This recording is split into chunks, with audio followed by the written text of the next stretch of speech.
नमस्कार। आज की इस चर्चा में आपका स्वागत है। शुरू करने से पहले एक ज़रूरी सूचना है। रोज़ाना करंट अफेयर्स की पीडीएफ के लिए डिस्क्रिप्शन में दिए गए टेलीग्राम चैनल के लिंक को ज़रूर फॉलो करें। आज हम 21 दिसंबर 2025 के कुछ महत्वपूर्ण करंट अफेयर्स यानी भाग 1 पर गहराई से नज़र डालेंगे। ये विषय यूपीएससी की तैयारी के लिहाज से काफ़ी अहम है और हाँ, हो सकता है कि इनमें से कुछ पर हमारी पहले भी बात हुई हो, तो ये एक अच्छा रिवीजन भी हो जाएगा। तो चलिए इसे समझना शुरू करते हैं। आज हमारे पास जियोपॉलिटिक्स, सरकारी योजनाएं, रक्षा और पर्यावरण से जुड़े कई दिलचस्प विषय हैं। शुरुआत करते हैं एक अंतर्राष्ट्रीय खबर से। चीन ने हाल ही में अपने हैनान द्वीप को एक नए हांगकांग जैसे कमर्शियल हब में बदलने के लिए एक बड़ा कदम उठाया है। इसे मुख्य भूमि से सीमा शुल्क प्रसंस्करण के लिए अलग कर दिया गया है। ये क्या है और इसकी क्या अहमियत है? जी, ये एक बहुत बड़ा डेवलपमेंट है। देखिए, हैनान द्वीप, जिसे चीन का हवाई भी कहते हैं, वो चीन का सबसे दक्षिणी उष्णकटिबंधीय द्वीप है। अच्छा, चीन का हवाई। हाँ, ये मुख्य चीन से क्योंगजो जलडमरू मध्य से अलग होता है। अब चीन इसे अपना सबसे बड़ा मुक्त व्यापार बंदरगाह बना रहा है। मुक्त व्यापार बंदरगाह मतलब हांगकांग की तरह? बिल्कुल। और इसकी लोकेशन ही इसे सबसे खास बनाती है। ये पूर्वोत्तर एशिया और दक्षिण पूर्व एशिया को जोड़ता है। और सबसे महत्वपूर्ण बात यह है कि ये हिंद महासागर और प्रशांत महासागर के बीच एक कह सकते हैं एक समुद्री प्रवेश द्वार की तरह काम करता है। तो ये सिर्फ एक आर्थिक कदम नहीं है, इसके पीछे एक बड़ी रणनीतिक सोच भी है। जाहिर है, यहाँ बोआ फोरम भी होता है, जिसे एशिया का दावोस कहा जाता है। तो चीन इसे एक बड़े ट्रांस पैसिफिक व्यापार सौदे में शामिल होने के लिए तैयार कर रहा है। ये एक जियोपॉलिटिकल मूव है। समझिए। चलिए अब भारत की एक प्रमुख योजना की बात करते हैं। सूक्ष्म, लघु और मध्यम उद्यम मंत्रालय मतलब एमएसएमई ने एससी/एसटी समुदायों में उद्यमिता को बढ़ावा देने के लिए एक योजना के तहत अपने प्रयास तेज कर दिए हैं। ये राष्ट्रीय अनुसूचित जाति और अनुसूचित जनजाति हब योजना यानी एनएसएसएच क्या है? ये एक बहुत ही महत्वपूर्ण योजना है।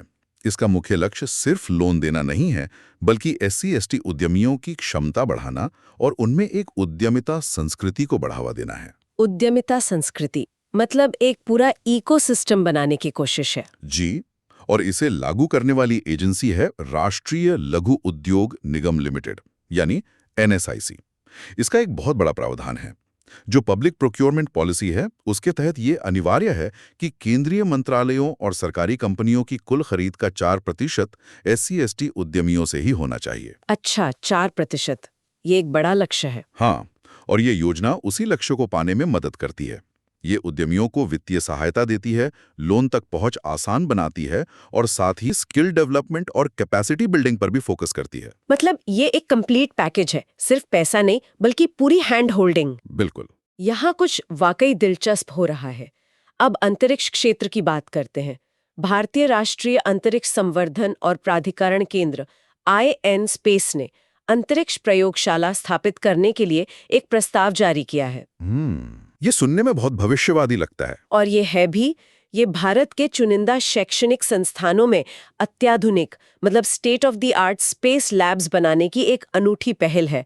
इसका मकसद ये है कि जो छात्र स्पेस टेक्नोलॉजी की पढ़ाई कर रहे हैं, उन्हें सिर्फ थ्योरी नहीं बल्कि प्रैक्टिकल हैंड्स ऑन ट्रेनिंग मिले। तो ये एक तरह से इंडस्ट्री और एकेडेमिया के बीच का गैप भरने जैसा है। एकदम सही। और इसके लिए IN स्पेस हर संस्थान को प्रोजेक्ट लागत का 75% तक वित्तीय सहायता देगा, जो अधिकतम 5 करोड़ रुपए तक हो सकती है। 5 करोड़? ये तो काफी बड़ी रकम है एक लैब के लिए। जी।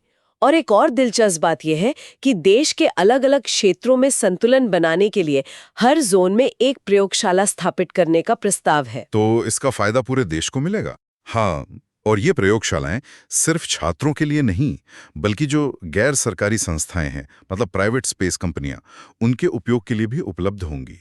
ये भारत के स्पेस सेक्टर में प्राइवेट भागीदारी को बढ़ावा देने वाले सुधारों का ही एक हिस्सा है। कमाल है। उद्यमिता की बात चली रही है तो एक और योजना चर्चा में है, टाइड 2.0। केंद्रीय इलेक्ट्रॉनिक्स और सूचना प्रौद्योगिकी मंत्री ने हाल ही में राज्यसभा में इसकी जानकारी दी थी। हाँ, टाइड 2.0, इसका पूरा नाम है technology incubation and development of entrepreneurs 2.0। इसे 2019 में लॉन्च किया गया था। टेक्नोलॉजी इंक्यूबेशन, तो इसका फोकस टेक स्टार्टअप्स पर होगा? जी बिल्कुल। खास तौर पर IoT, AI, ब्लॉकचेन, रोबोटिक्स जैसी जो नई और उभरती हुई टेक्नोलॉजी हैं, उनका इस्तेमाल करने वाले ICT स्टार्टअप्स को ये सपोर्ट करती है। इसे देश भर के 51 इंक्यूबेटरों के माध्यम से लागू किया जा रहा है। 51 इंक्यूबेटर, ये कहाँ है? ये ज्यादातर उच्च शिक्षण संस्थानों और प्रमुख R&D संगठनों में स्थित हैं। इनका लक्ष्य है 5 वर्षों में लगभग 2000 टेक स्टार्टअप्स की मदद करना 2000 स्टार्टअप्स, ये तो एक बहुत बड़ा नंबर है। और इसके तहत बौद्धिक संपदा अधिकारों यानी इंटेलेक्चुअल प्रॉपर्टी राइट्स में उत्कृष्टता केंद्र भी स्थापित किए गए हैं। अब एक बहुत ही विशेष और सामाजिक रूप से महत्वपूर्ण योजना पर आते हैं। हाल की एक रिपोर्ट के अनुसार जियो पारसी योजना पारसी समुदाय की घटती आबादी को रोकने में काफी हद तक सफल रही है। जी, और ये एक बहुत ही केंद्रित योजना है। इसे 2013-14 में अल्पसंख्यक मामलों के मंत्रालय ने शुरू किया था। इसका एकमात्र उद्देश्य है वैज्ञानिक तरीकों और संरचित हस्तक्षेपों के जरिए पारसी आबादी में जो गिरावट आ रही है, उस ट्रेंड को उल्टाना और उनकी आबादी को स्थिर करना। तो इसके तहत क्या-क्या किया जाता है? इसके 3 मुख्य घटक हैं। पहला है मेडिकल कंपोनेंट, जिसमें चिकित्सा उपचार के लिए वित्तीय सहायता दी जाती है। अच्छा। दूसरा है समुदाय का स्वास्थ्य। इसमें पारसी जोड़ों को अधिक बच्चे पैदा करने के लिए प्रेरित किया जाता है और आश्रित बुजुर्गों और बच्चों की देखभाल के लिए भी वित्तीय सहायता दी जाती है। और तीसरा है परामर्श और प्रचार, मतलब एडवोकेसी।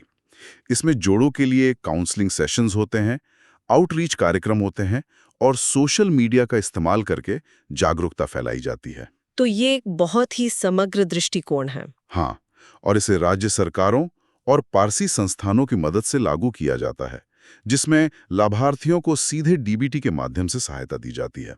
चलिए अब पर्यावरण की दुनिया में चलते हैं। आर्मेनिया ने हाल ही में जैविक विविधता पर कन्वेंशन CBD के COP17 के लिए अपना लोगो जारी किया है, जिसके केंद्र में एक खास तितली है, एरेवान अनोमलस ब्लू। ये तितली इतनी खास क्यों है? ये एक नीले रंग की तितली है, पॉलीमाटस इरिवानेंस, जो केवल आर्मेनिया की राजधानी येरेवान और उसके आसपास ही पाई जाती है। ये एक स्थानिक प्रजाति है, एंडेमिक। मतलब ये दुनिया में और कहीं नहीं मिलती? कहीं नहीं। इसका निवास स्थान आर्मेनिया के चूना पत्थर वाले घास के मैदान हैं और ऐसी प्रजातियां अक्सर क्या कहते हैं, पारिस्थितिकी तंत्र के स्वास्थ्य का एक महत्वपूर्ण संकेतक होती हैं। Indicator species. जी, दिलचस्प बात यह है कि ये प्रजाति वैश्विक या यूरोपियन रेड लिस्ट में शामिल नहीं है, लेकिन इसका COP17 के लोगों में होना ये दिखाता है कि जैविक विविधता के संरक्षण में स्थानीय प्रजातियों का कितना महत्व है। बहुत खूब। अब रक्षा और सुरक्षा की ओर बढ़ते हुए हाल ही में भारतीय तटरक्षक बल के जहाज अमूल्य को गोवा में कमीशन किया गया है। जी, ICGS अमूल्य। ये 8 नई पीढ़ी के आदम्य श्रेणी के फास्ट पेट्रोल वेसल्स की श्रृंखला में तीसरा जहाज है। और इसे बनाया किसने है? इसे गोवा शिपयार्ड लिमिटेड द्वारा डिजाइन और निर्मित किया गया है, जिसमें 60% से अधिक स्वदेशी घटक हैं। तो ये आत्मनिर्भर भारत का एक अच्छा उदाहरण है। और इसकी तैनाती कहाँ होगी? ये जहाज पारादीप उड़ीसा में स्थित होगा और ये निगरानी, खोज और बचाव, तस्करी विरोधी अभियान जैसे कई काम करेगा। इसकी अधिकतम गति 27 समुद्री मील है और ये 1500 समुद्री मील तक काम कर सकता है। समुद्री सुरक्षा को और मजबूत करने के लिए सरकार ने एक समर्पित निकाय बंदरगाह सुरक्षा ब्यूरो यानी BOPS के गठन को मंजूरी दी है। हाँ, ये एक बहुत बड़ा कदम है। ये एक वैधानिक निकाय, मतलब एक स्टैट्यूटरी बॉडी होगा, जिसे मर्चेंट शिपिंग एक्ट 2025 के प्रावधानों के तहत बनाया जाएगा। तो ये किस मंत्रालय के अधीन काम करेगा? ये बंदरगाह, जहाजरानी और जलमार्ग मंत्रालय के तहत काम करेगा। इसका मॉडल नागरिक उड्डयन सुरक्षा ब्यूरो यानी BCAS की तर्ज पे बनाया गया है। अच्छा, जैसे एयरपोर्ट्स के लिए BCAS है, वैसे ही पोर्ट्स के लिए BOPS होगा। बिल्कुल। इसका मुख्य काम जहाज़ों और बंदरगाह सुविधाओं की सुरक्षा के लिए नियामक और निगरानी का काम करना होगा। ये सुरक्षा संबंधी सूचनाओं का विश्लेषण और आदान प्रदान भी सुनिश्चित करेगा, जिसमें साइबर सुरक्षा पर विशेष ध्यान दिया जाएगा। साइबर सुरक्षा तो आज के समय में बहुत जरूरी है। बहुत ज्यादा। और केंद्रीय औद्योगिक सुरक्षा बल यानी CISF को बंदरगाहों के लिए एक मान्यता प्राप्त सुरक्षा संगठन के रूप में नामित किया गया है। मौसम के पूर्वानुमान से जुड़ी एक खबर। देश भर में मौसम के पैटर्न का सर्वेक्षण करने के लिए वर्तमान में 47 डॉपलर वेदर रडार काम कर रहे हैं।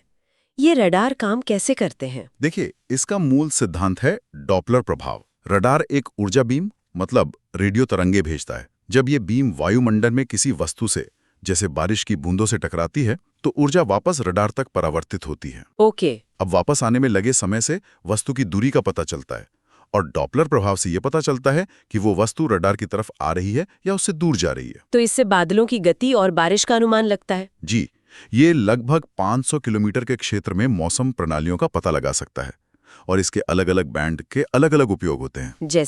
जैसे एक्स बैंड रडार गरज और बिजली का पता लगाने के लिए बहुत अच्छा है, और सी बैंड रडार चक्रवात पर नजर रखने के लिए ज्यादा उपयोगी है। और अंत में असम से एक पर्यावरण संबंधी खबर। बुरा चापोरी वन्यजीव अभयारण्य में अतिक्रमण वाले क्षेत्रों का सरकारी अधिकारियों ने दौरा किया है। इस अभयारण्य के बारे में कुछ बताइए। बुरा चापोरी वन्यजीव अभयारण्य असम के सोनितपुर जिले में ब्रह्मपुत्र नदी के दक्षिणी तट पर स्थित है। इसकी खासियत इसके जुड़ाव में है। ये लाओखोवा वन्यजीव अभयारण्य के उत्तर में है, और ये दोनों मिलकर एक बड़ा परिदृश्य बनाते हैं।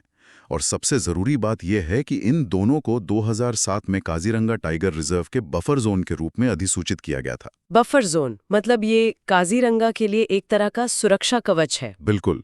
ये बाघ, हाथी, एक सींग वाले गैंडे, जंगली भैंस जैसे जानवरों के लिए एक सुरक्षित गलियारे का काम करता है। यहाँ बंगाल फ्लोरिकन जैसे कई महत्वपूर्ण वन्यजीव भी हैं। तो आज हमने चीन की आर्थिक महत्वाकांक्षाओं से लेकर भारत की सामाजिक और तकनीकी योजनाओं तक, और समुद्री सुरक्षा से लेकर पर्यावरण संरक्षण तक कई महत्वपूर्ण विषयों को समझा। अगर आपको ये चर्चा उपयोगी लगी तो कृपया इसे लाइक करें और चैनल को सब्सक्राइब करना ना भूलें, ताकि आप कोई भी अपडेट मिस ना करें। आज हमने कई सरकारी योजनाओं और पहलों पर चर्चा की, जो उद्यमिता से लेकर अंतरिक्ष और अल्पसंख्यक संरक्षण तक फैली हैं। यहाँ एक सोचने वाली बात है, इन सभी योजनाओं के सफल कार्यान्वयन में सबसे बड़ी चुनौती आखिर होती क्या है? क्या ये निधि मतलब फंडिंग है, या फिर नौकरशाही, या फिर जमीनी स्तर पर जागरूकता की कमी? और एक प्रभावी नीति को कागज से हकीकत में बदलने के लिए इन चुनौतियों से कैसे निपटा जा सकता है? ये एक अहम सवाल है।